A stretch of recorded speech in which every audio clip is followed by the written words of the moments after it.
À noter que cette présentation se réfère à plusieurs documents. Vous trouverez les liens des documents mentionnés dans la description sous la vidéo. Nous allons nous attarder sur les enjeux de l'intelligence artificielle générative et discuter des implications dans le contexte universitaire. L'utilisation réfléchie, éclairée et éthique de l'intelligence artificielle générative fait partie des compétences informationnelles. Plusieurs personnes utilisent les outils munis d'intelligence artificielle sans vraiment comprendre comment ces outils ont été développés et d'où proviennent les informations qui alimentent les réponses provenant d'outils tels que ChatGPT. Dans le contexte universitaire où l'on cherche à générer de nouveaux savoirs basés sur des informations fiables et vérifiables, il est davantage important de s'outiller et de s'informer au sujet de ces nouveaux outils. Les fondements des compétences informationnelles servent de passerelle ou de pont permettant d'atteindre une meilleure compréhension de la discipline, d'adopter des façons de penser ou des points de vue propres à la discipline et d'en améliorer la pratique. Étroitement liées aux compétences informationnelles, les compétences numériques se définissent comme un ensemble d'aptitudes nécessaires à l'utilisation confiante, critique et créative des technologies numériques pour atteindre des objectifs en matière d'apprentissage.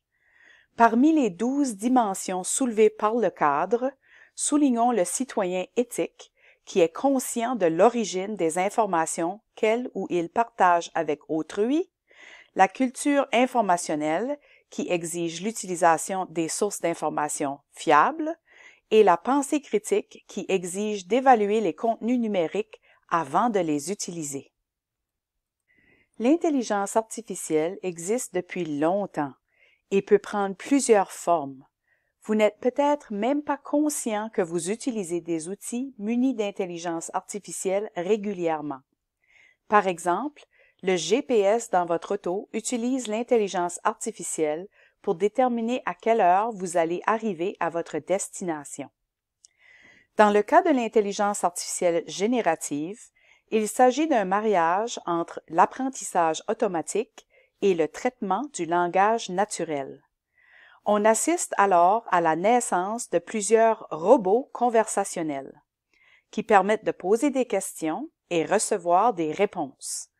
Au moment de l'enregistrement de cette présentation, on pourrait constater que les outils les mieux connus sont ChatGPT, Microsoft Copilot et Google Gemini. Voici quelques faits saillants au sujet de ChatGPT. Il s'agit d'un produit de la compagnie OpenAI qui a utilisé une vaste gamme de données provenant de livres, sites web, articles d'actualité, forums de discussion et autres documentations numériques pour entraîner ChatGPT à répondre à vos questions. Au moment de cet enregistrement, les données disponibles dans ChatGPT s'arrêtent en octobre 2023. Donc, ChatGPT ne peut pas répondre à des questions d'actualité. Contrairement à la recherche traditionnelle d'informations, où on utilise des mots-clés pertinents pour effectuer nos recherches, on peut converser avec ChatGPT en lui posant une série de questions. Il faut alors développer des habiletés à bien formuler ces questions ou requêtes. Et puisqu'il s'agit d'un produit commercial, la version gratuite de ChatGPT est moins performante que la version payante. La compagnie vend également son produit à d'autres compagnies qui s'en servent pour développer leurs propres robots conversationnels. Quelques mises en garde au sujet des robots conversationnels comme ChatGPT. Il est impossible de connaître les sources d'informations précises qui ont été utilisées pour entraîner ChatGPT, ce qui rend la vérification des informations beaucoup plus difficile.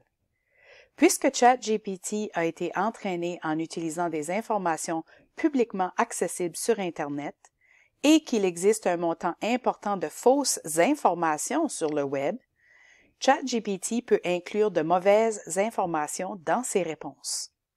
De plus, lorsque ChatGPT ne connaît pas la réponse à votre question, il peut inventer des informations et des documents qui n'existent pas. Il s'agit de problèmes importants dans le contexte universitaire où on insiste sur des sources d'informations fiables, vérifiables et scientifiques. L'université sert à développer ses connaissances et développer son propre style d'écriture, et une dépendance aux robots conversationnels va certainement nuire à vos apprentissages. Bref, une dépendance à l'intelligence artificielle devient un problème d'intégrité intellectuelle. Pour résumer, en ce qui concerne les robots conversationnels comme ChatGPT, il s'agit de modèles de langage qui construisent une réponse que ces algorithmes jugent statistiquement probable. En 2023, une analyse des citations et références générées par ChatGPT a révélé que les citations et références n'existent pas. Les documents référencés sont clairement générés par un processus prédictif plutôt que par des faits connus. Cette analyse a constaté qu'en raison des fausses informations générées par ChatGPT, une expertise en la matière est requise pour identifier et éliminer les informations incohérentes. La nécessité d'identifier les informations incorrectes fournies par un chatbot IA est une compétence dont les étudiants et étudiantes auront de plus en plus besoin.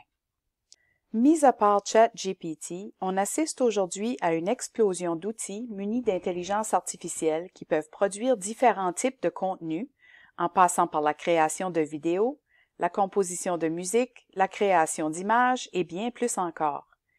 Il y a tellement d'outils d'intelligence artificielle qu'il existe même des moteurs de recherche spécialisés qui permettent de découvrir les outils munis d'IA pour l'application spécifique que vous aimeriez en faire. Examinons les enjeux de l'intelligence artificielle générative. Un nouvel enjeu s'impose en ce qui concerne le clonage de la voix dans le monde de la musique, puisqu'il est possible de créer des chansons avec les voix d'artistes sans leur participation. Ceci soulève des questions sur la propriété intellectuelle. Les poursuites lancées par les maisons de disques ont le potentiel de réécrire les lois sur le droit d'auteur. Tel que noté par Radio-Canada, cela pose la question à savoir de quel côté de l'histoire tous les acteurs de l'écosystème musical veulent être. Du côté des artistes, des fans et de l'expression créative humaine, ou du côté des hyper-trucages, de la fraude et du refus de donner aux artistes la rémunération qui leur est due. L'enjeu de propriété intellectuelle se joue également dans les arts visuels. Plusieurs IA conçues pour générer des images ont été entraînées sur des images récupérées sur le web à l'insu des artistes. Là aussi, plusieurs groupes et individus poursuivent les compagnies qui ont utilisé leurs œuvres sans permission et sans rémunération. On assiste également à des pertes d'emplois. En effet, les éditeurs de livres commencent déjà à utiliser l'intelligence artificielle pour générer des couvertures de livres au lieu de payer un artiste. En riposte, des chercheurs de l'Université de Chicago ont mis au point un outil nommé Nightshade pour aider les artistes à protéger leurs images d'utilisation non autorisée. Du côté des livres, on assiste à une fourchette d'enjeux. D'une part, les mêmes préoccupations au niveau de la propriété intellectuelle et du droit d'auteur sont présentes, puisque les outils IA ont été entraînés avec des textes sans avoir obtenu la permission des auteurs. D'autre part, on assiste à une prolifération de livres écrits par des outils IA, souvent de très pauvre qualité, qu'on retrouve tant chez les vendeurs de livres comme Amazon que sur Google Livres. La vitesse avec laquelle il est possible de rédiger un texte et le publier avec l'assistance de l'IA fait en sorte que des fraudeurs publient des livres sous le nom d'auteurs populaires pour fin de gains financiers et sans se préoccuper de l'atteinte potentielle à la réputation de l'auteur dont on a essentiellement volé l'identité. Cette vitesse de publication pollue l'environnement informationnel, contribue à la mésinformation et alimente les théoriciens du complot. Les impacts se font également sentir dans les milieux professionnels où on assiste à des tricheries lors des entrevues, ainsi que des professionnels qui se servent des outils d'intelligence artificielle comme raccourcis avec de fâcheux résultats.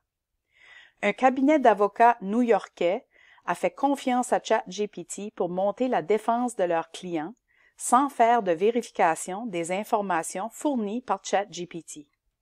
Malheureusement, ChatGPT a inventé des arrêts et décisions juridiques, ce qui a résulté en une amende de 5 000 $ pour les avocats impliqués, sans mentionner la tache à leur réputation professionnelle.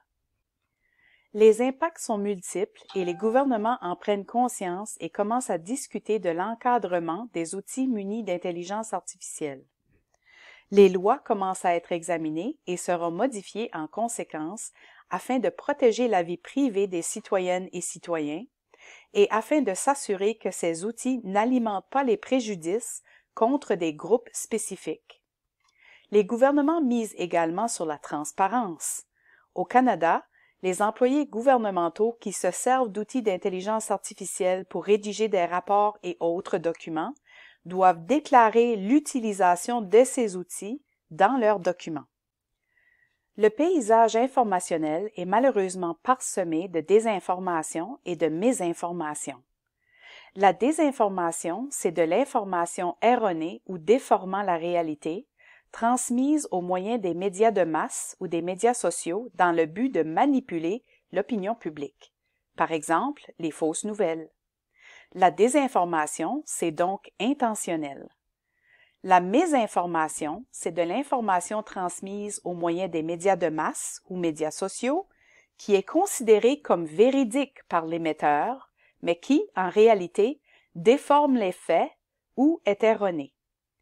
En d'autres mots, la mésinformation se produit lorsqu'on partage quelque chose sur nos médias sociaux en pensant que c'est vrai, mais en bout de ligne, l'information est fausse. Les outils d'intelligence artificielle contribuent à ces problèmes, puisqu'il est maintenant plus facile que jamais de créer de faux textes, de fausses images et de vidéos hyper truquées. Attention à vos biais cognitifs. Lorsque nos émotions entrent en jeu, il est plus facile de se faire prendre au jeu par un mensonge. L'enjeu de la censure est réel. En effet, aux États-Unis, ChatGPT a été utilisé pour prendre des décisions sur les livres qui devraient être exclus des collections de bibliothèques scolaires.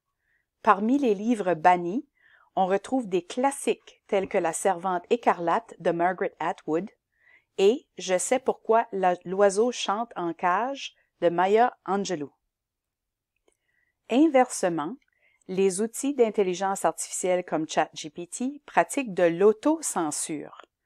Un certain filtrage peut être vu comme un avantage pour empêcher ces systèmes de répondre à des questions qui cherchent à faire du mal, par exemple, comment construire une bombe, mais on va maintenant très loin en évitant toute question qui pourrait attirer des ennuis de relations publiques pour les compagnies d'intelligence artificielle. Et c'est là le problème avec la censure. Il s'agit d'une pente glissante où un petit groupe de personnes prennent des décisions qui affectent des millions d'utilisateurs. Le monde de la science n'est pas à l'abri des problèmes liés aux outils d'intelligence artificielle.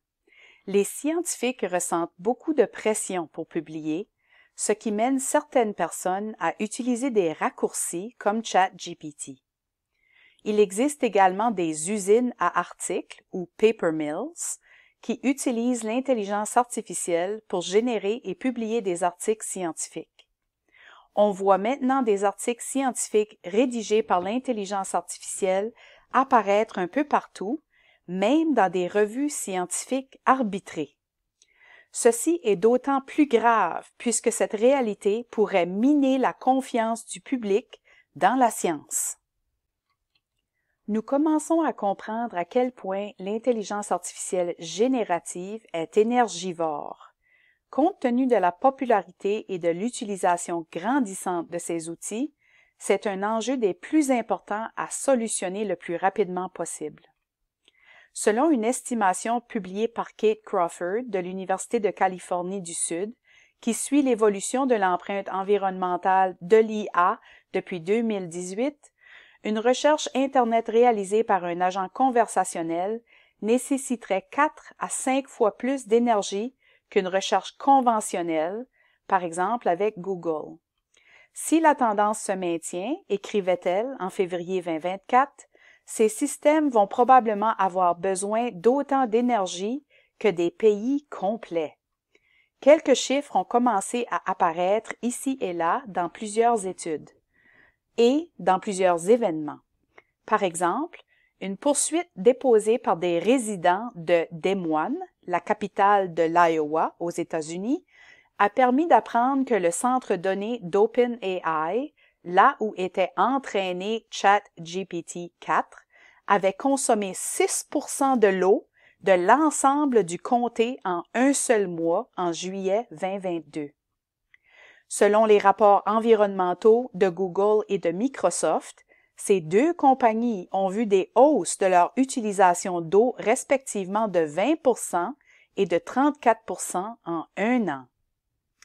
Une recherche prépubliée en octobre 2023 par 4 chercheurs de Californie et du Texas estimait qu'en 2027, la demande en eau de l'ensemble de l'industrie de l'intelligence artificielle pourrait équivaloir à la moitié de la demande du Royaume-Uni. Et dans une recherche prépubliée en janvier 2022, une équipe de chercheurs de Facebook qualifiait l'impact environnemental de l'intelligence artificielle d'éléphant dans la pièce. Examinons de plus près les enjeux de l'intelligence artificielle générative dans le contexte universitaire. Il est important d'utiliser les outils comme ChatGPT de façon éthique et en respectant le principe de l'intégrité intellectuelle. Certaines utilisations peuvent être considérées acceptables dans le cadre de la réalisation d'un travail universitaire. Voici quelques exemples. Certains étudiants demandent à ChatGPT de leur poser des questions sur la matière de leur examen. Il s'agit donc d'un outil qui aide à la préparation et aux études. Ceci peut être un cas où c'est acceptable d'utiliser ChatGPT. Il y a aussi le syndrome de la page blanche. Il est parfois difficile de trouver des idées ou des sujets pour développer une problématique, une question de recherche ou une hypothèse. Il est possible de converser avec ChatGPT pour commencer le travail. Évidemment, la question de recherche doit être développée par l'étudiant, mais ChatGPT peut aider au début du processus. Pour traduire des documents. Attention, si vous êtes un étudiant en traduction, bien évidemment, vous devez faire vos traductions vous-même et développer ces habiletés. Mais dans le cas où un étudiant voudrait lire, par exemple, un article publié dans une revue scientifique dans une langue qu'on ne comprend pas, on pourrait utiliser ChatGPT pour traduire le document. Il faut quand même comprendre que ChatGPT n'est pas un traducteur, donc il peut faire des erreurs à la traduction. Il est également possible d'utiliser ChatGPT pour réviser et corriger la langue dans son texte. Évidemment, ça ne doit pas remplacer l'exercice d'écriture à la base, car on doit développer notre capacité d'écrire à l'université, mais ça peut être utile pour trouver des expressions différentes, des synonymes, réviser les erreurs de langue et faire des corrections. Donc, utiliser ChatGPT comme un outil de travail, ça peut être considéré comme acceptable par certains de vos professeurs. Cependant, il faut éviter d'utiliser ChatGPT pour produire des contenus. Une telle utilisation pourrait entraîner une accusation de fraude académique ou de plagiat. Dans vos travaux universitaires, l'objectif est d'intégrer votre point de vue, votre voix et votre analyse unique. Il ne faut donc pas soumettre un devoir dont le texte a été rédigé, soit partiellement ou entièrement, par ChatGPT. Même dans le cas où on demande à ChatGPT de reformuler un texte, il faut le retravailler soi-même pour y donner une saveur personnelle. N'oubliez pas que la responsabilité du contenu final vous appartient. C'est une question d'intégrité intellectuelle. Pour éviter tout problème avec l'utilisation de ChatGPT ou autres outils d'intelligence artificielle, il faut premièrement lire et comprendre le règlement universitaire sur la fraude académique et le plagiat. Ensuite, il faut s'assurer que votre professeur permet l'utilisation d'outils d'intelligence artificielle. Vous pouvez vérifier si vos professeurs ont inclus des directives à ce sujet dans vos plans de cours et sinon, il est important de leur poser la question. En plus des règlements universitaires, il existe un microsite sur l'intégrité intellectuelle sur le site web de l'Université de Moncton.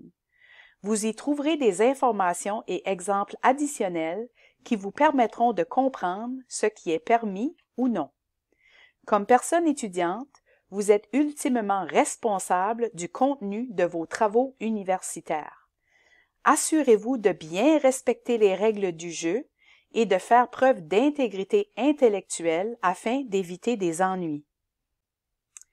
Vos bibliothécaires insisteront sur le fait qu'il ne faut pas confondre un robot conversationnel avec un moteur de recherche.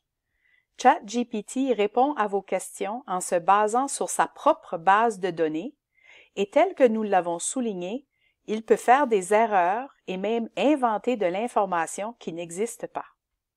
Les moteurs de recherche, tels que Google, les catalogues de bibliothèques et les bases de données scientifiques, ne vous donneront pas de réponse, mais vous proposeront plutôt des documents qui vous assisteront à répondre à votre question. C'est un procédé qui exige plus de travail, mais qui assurera de meilleurs apprentissages.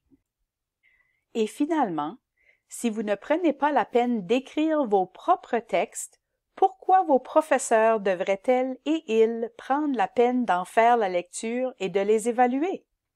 L'objectif n'est pas d'évaluer ChatGPT, mais d'évaluer vos apprentissages. Alors, utilisez ChatGPT de façon éthique en respectant l'intégrité intellectuelle et vous éviterez des ennuis à l'université.